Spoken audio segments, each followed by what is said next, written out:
방송국이 이렇게 많고 신문사가 이렇게 많은 것은 전부 다 언론 플레이를 하기 때문인데요. 언론을 주로 이제 믿고 그것을 참고해서 살아가는 사람들은 우리 일반 국민들이잖아요. 그러니까 그 사람들의 어떤 생각을 읽어내는 것이 가장 중요하기 때문인데요.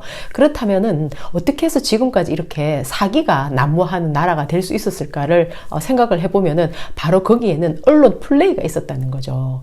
예. 그러니까 이번에 1월 1일 날 삼성이 광고 낸 회사가 일면 광고를 전부 다 신문사마다 냈거든요. 한번 볼까요? 여기 지금 신문사마다 여기 전부 다 일면 광고를 냈는데요. 경향신문, 국민일보, 동아일보, 서울신문, 세계일보, 중앙일보, 한국일보. 예. 그 다음에 가면은 이건 전부 다 이제 경제신문이에요. 매일경제, 한국경제, 서울경제, 뭐 아시아투데이, 전자신문, 파이낸셜, 뉴스, 그 다음에 뭐 한국경제 말했나요? 헤럴드경제. 하여튼 온갖 경제는 전부 다 삼성에 유리하게 기사를 써대요. 예. 그 다음에 이건 전부 다 뭐냐면은 스포츠 신문인데요. 스포츠 경향, 스포츠 동아, 스포츠 서울, 스포츠 조선, 스포츠 한국, 스포츠 무슨 스포츠. 이렇게 뭐 크게 잡아서 이렇게 대문짝만하게 하나 해주게 되면은 이제 1억이 다 쳐요. 근데 삼성에서 1억은 완전히 끈값이죠. 왜냐면은 삼성 그 족벌은 2,900억 가지고도 자그마치 회계 장부 조작으로 4조 5천억을 만들 수 있는 회사이기 때문에 그렇습니다. 4조 5천억을 만들어 줄 수 있는 회사. 근데 그들만 갖고 가능하지 않죠. 정부에 있는 모든 경제 관련되는 부처에서 전부 다 그 사기를 용인해 주기 때문인데요. 4조 5천억, 2,900억이 4조 5천억이다. 여기서 가는 데마다 1억씩만 떼줘도 얼마든지 해먹을 수 있는 그런 환경이 지금까지 우리나라에 조성이 되어 왔다는 겁니다. 그러니까 신문사에 이렇게 가짜 뉴스를 써가지고 얼마든지 사람들 이 언론을 가지고 놀 수가 있는 거죠. 그러니까 만약에 유튜브라든지 페이스북이라든지 구글이 없었다면은 지금까지 우리는 이런 완전히 삼성이 우리 그 국민들의 돈을 덩쳐가지고 국민연금을 덩쳐가지고 자기들이 주식으로 뻥튀기 해가지고 막 뿌려대는 돈을 가지고 언론을 구워 삶아 놓으면 그것을 보고 그대로 믿었기 때문에 이 하이에나 집단은 그대로 늘 믿는 사람들한테 개, 돼지라는 별명을 만들었던 거예요.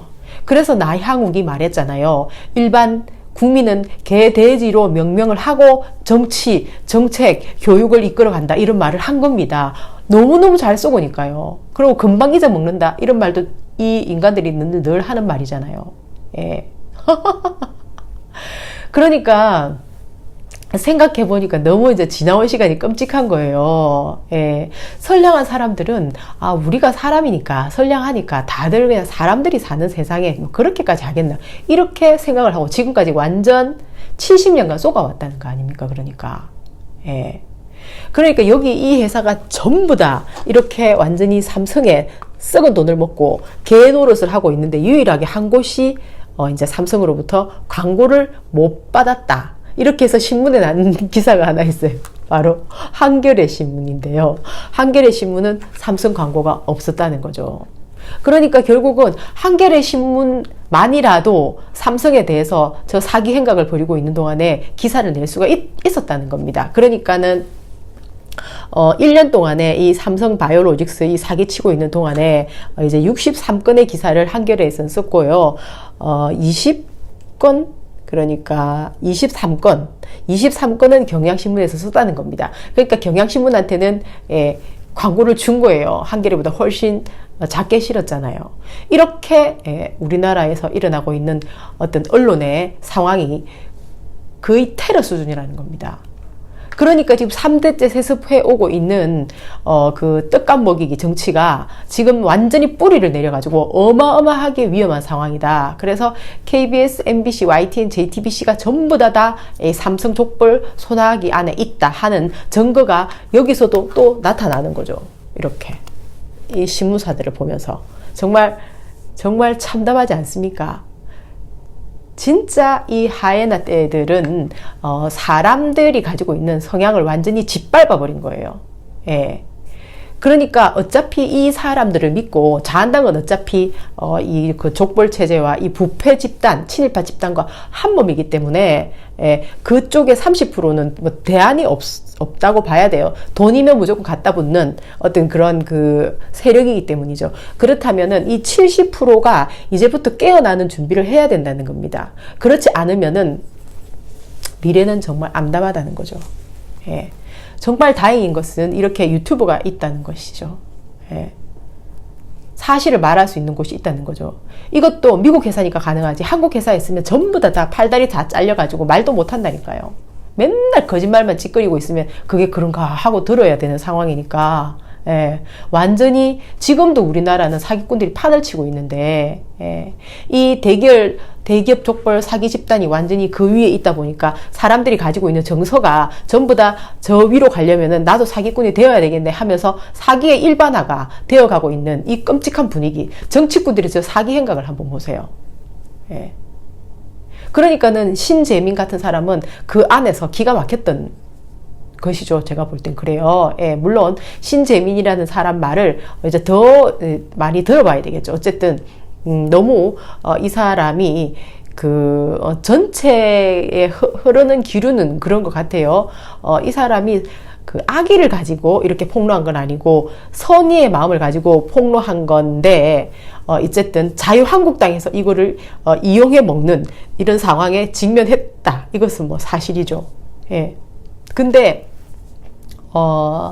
국채를 발행을 결과적으로 하지 않았기 때문에, 그렇다면은 일단은 문재인 정부가 다행이다 이렇게 생각을 해요. 그런데 그 과정이 굉장히 기가 막히다는 겁니다. 그러니까 안 해도 될 그 2조인가요? 2, 3조쯤 되죠. 그것을 발행을 하면은 2, 3조가 아니고 7, 8조네. 7, 8조라고 들었어요. 그렇다면은 거기에 해당되는 이자가 2천억이라는 겁니다.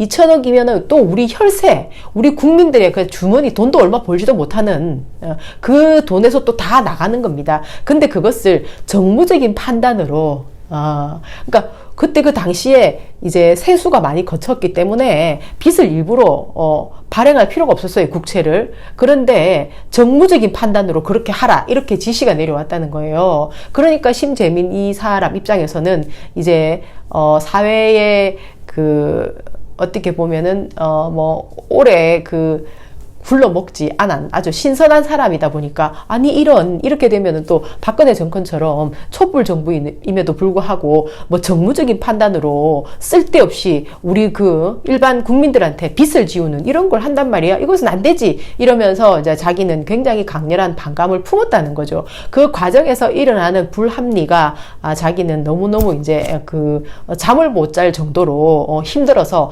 폭로를 결심하게 되었다는 거죠. 예.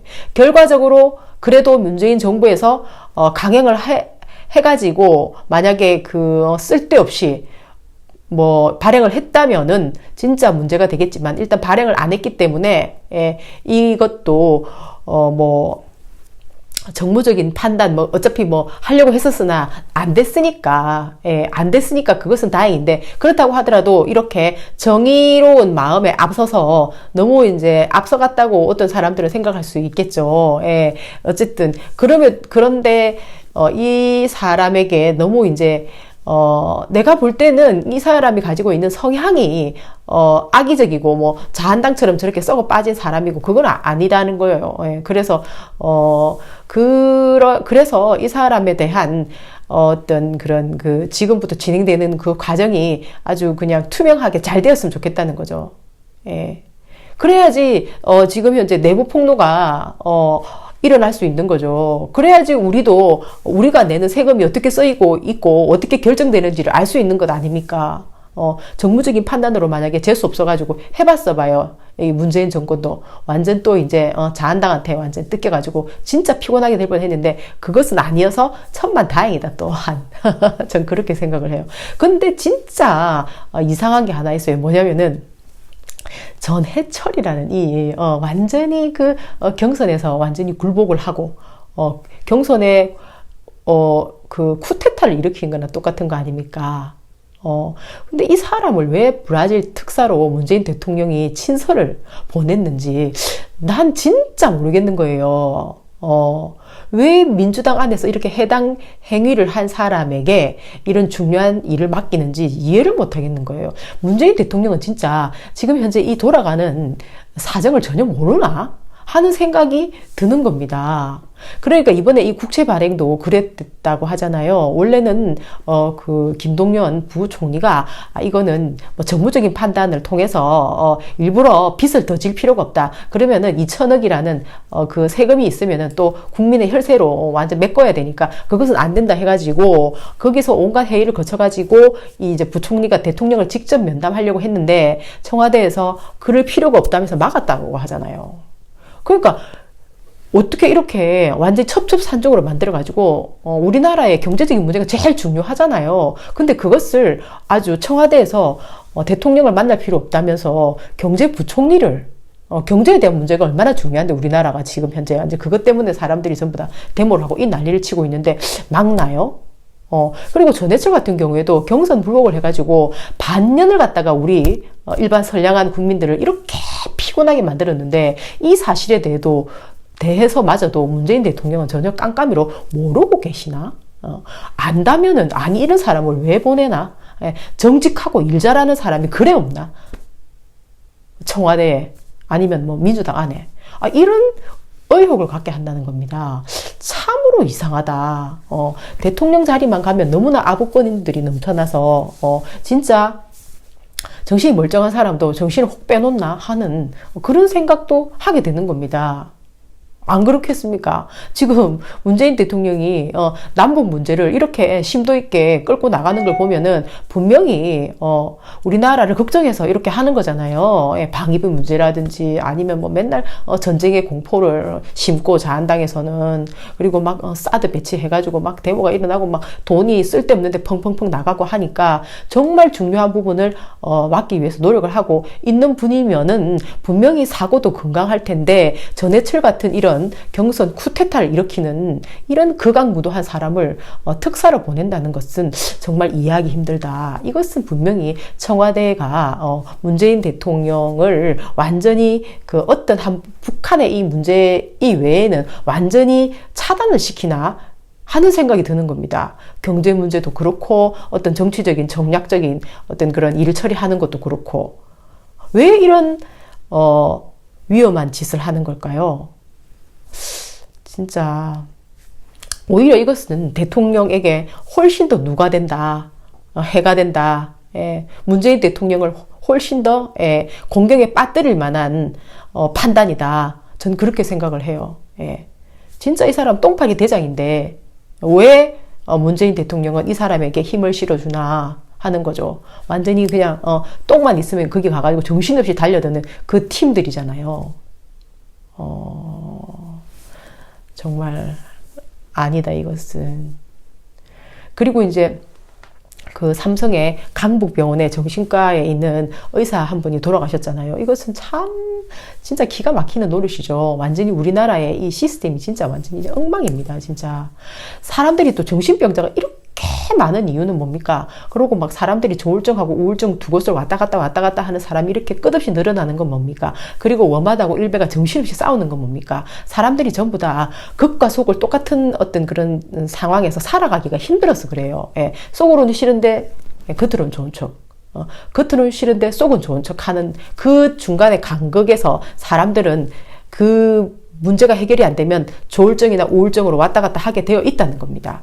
그러면 이렇게 많은 정신병자를 만들어내는 이 나라가 얼마나 불안한가요? 이건 난 전부 다 하이에나 집단과 저 정치 양아치 집단의 어떤 지금까지 70년간의 적폐가 만들어낸 결과물이다. 이렇게 생각을 하기 때문에 지금이라도 정신을 바짝 차리고 건강한 사람들이 더 많이 손에 손을 잡는 그런 상황이 와야 된다 생각해요. 안 그러면 위험하다는 겁니다. 사람들이 분노가 폭발을 해서 폭동이 일어나면 어떻게 할 겁니까?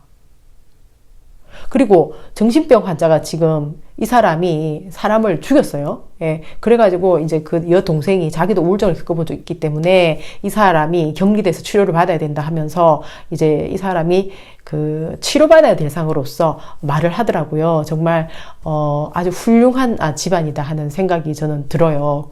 자기 동생이 그렇게 죽었는데도 이제 그 정신병에 있는 사람들의 입장을 이해하는 그런 따뜻한 마음을 보여주는 동생인가 여동생인가 누나인가 하여튼 그렇던데 참 훌륭하신 분이다 그런 생각을 했었어요. 그리고 이제 이재명 도지사님의 그 형 얘기 있잖아요. 형님도 마찬가지로 자그마치 100건 이상의 사고를 치고 돌아다녔다는 겁니다. 그래가지고 완전 살림을 부수고 시청에다 전화해가지고 내가 시장 형인데 하면서 큰 소리를 치고 막 우리 다 알잖아요. 예, 모르시는 분들이 좀 계신 것 같아가지고 제가 조금 덧붙이면은 완전히 그 방화를 불을 지르겠다. 그랬다니까요, 그 사람이. 그리고 막 여동생을 패고 엄마를 죽인다고 협박을 하고 그런 상황이 벌어졌기 때문에 대면 진찰을 좀 해달라고 이재명 도지사님이 그 보건 그쪽에다가 얘기를 했는데 그쪽에서 그것을 거부를 한 거 아닙니까? 정신병원에 넣는 게 아니고 그 사람이 사고를 치고 다니니까 대면이라도 좀 해달라고 한 게 다예요. 그런데 그것을 정신병원에 넣으려고 했다고 지금 만들어낸 얘기가 반년 내내 떠들어댄 그 거짓말 조작 사건이라는 겁니다. 그래서 박근혜 정부 때도 그 악랄한 정부 때도 해결이 다 됐던 문제를 지금 와가지고 또 무슨 문제가 있는 것이냐 검찰에다 이것을 넘긴 거예요. 예. 그러니까 이렇게 조울증하고 우울증을 왔다 갔다 하는 사람을 방치를 하면은 계속 병이 더 커지는 거죠. 결국은 급기야 2012년에 그게 일어났던 일인데요. 그 대면 좀 해가지고 검사를 좀 해달라 한 게 결국 안 하는 바람에 이재명 도지사님도 뭐 보건소에서 안 하겠다 하니까 포기를 해버린 거예요. 그러니까 2014년에 이 가족들이 도저히 못 살겠다 이래가지고 정신병원에 넣은 거 아닙니까? 2년의 간극이 있습니다. 2년. 한 번은 대면 조사해달라는 거였고, 그 다음에 2014년도에는, 넣은 거예요. 병원에다가. 완전 딴 얘기인데, 서로 붙여가지고 신문사에서 이렇게, 삼성을 위해서 기사를 써주는 것처럼, 그 똥파리들 부대를 위해서 기사를 써준 거죠. 그래서, 이 사건은 말도 안 되는 소리라는 겁니다. 그때 그 당시에 대면을 했었으면은 이분이 치료가 돼가지고 2014년도에 가족들을 그렇게 안 괴롭혔겠죠. 예. 그럼 치료가 됐으면 지금 현재 살아있을 수도 있잖아요. 근데 이 사람은 그때 그 당시에 치료를 안 해가지고 결국은, 뭐 멀쩡한 트럭을 박아가지고, 그 안에 트럭 운전사도 죽게 만들고 자기도 그 결과로 결국은 뭐 지병을 앓다가, 목숨을 잃게 된 거죠, 결국은. 예. 그러니까, 그때 그 당시에 이재명 시장님은 시장이었기 때문에, 그렇게, 시를 위해서 했었어야 됐어요. 근데 오히려, 그냥, 너무 이제 저항이 심하니까 아예 대면 검사 자체를 안 해버린 그 사건입니다, 이 사건이. 이 사건으로 강제 입원 사건이라고 제목을 갖다 붙이는 저 기레기들을 보세요. 돈이면 뭐든지 다 한다니까요. 그러니까 기레기 소리 듣죠. 기사 쓰는 쓰레기. 아유, 진짜 그래도 이 유튜브라는 게 있어가지고 얼마나 다행인지, 이만한 진실이라도 나가고 있는 게 저는 천만 다행이다. 뭐 이렇게 생각을 할 수밖에 없는 그런 뭐 상황인 거예요. 그러니까. 사람이 되어가는 과정이라고 봐야 되는 거죠. 하이에나 때 입장에서 봤을 때는. 그러니까 우리는 사람으로 깨어나서 저 하이에나 집단을 완전히 박살을 내야 되는 겁니다. 그러니까. 그래가지고 이 족벌 3대 4대를 끊어내고 건강한 기업으로, 나라에 진짜 건강한 기업으로 만들어야 돼요. 진짜 정말 주주가 주인이 되는 기업으로. 여기가 무슨 왕조 사회예요. 족벌들이 지금까지 지배를 하고 있게. 조현아 같은 저런, 비행기를 돌리라면서. 제정신이 아니에요. 근데 이제 그 경기도에서는 이제 이번에 강남이 아니라 경기 콜센터를 이재명 도지사님이 방문을 하신 거예요. 그래가지고 이제 가서 사람들하고 상담을 해보니까 60명이나 돼요. 66명이나 되는데 제일 먼저 경기도의 얼굴이다 할 수 있는 곳이잖아요. 예, 그런데 이제 사람들이 그 3년마다 비정규직으로 계속 일을 하다 보니까 그 일의 흐름도 끊어지고 또 사람들의 자긍심도 떨어지는데 일은 너무 많아가지고 완전히 스트레스가 이만큼 올라가 있대요, 사람들이. 그래가지고 이제 담배를 피는 사람이 40명이 넘는다는 거예요.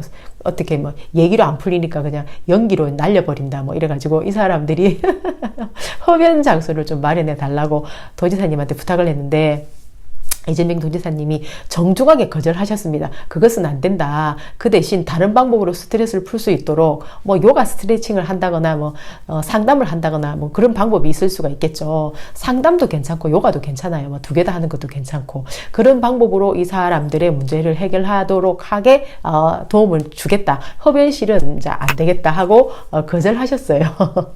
근데 이제 이분들이 3년마다 자기의 경력이 단절되고 언제 잘릴지도 모르는데 할 일은 많고 정말 스트레스다 이렇게 하니까 옛날에 이제 성남에서도 그런 컴플레인을 많이 받아서 정규직으로 다 만들었대요. 그래가지고 이번에 이 66명도 정규직으로 하는 것을 이제 검토하겠다고 하신 겁니다. 그러니까 당연히 정규직을 해야죠.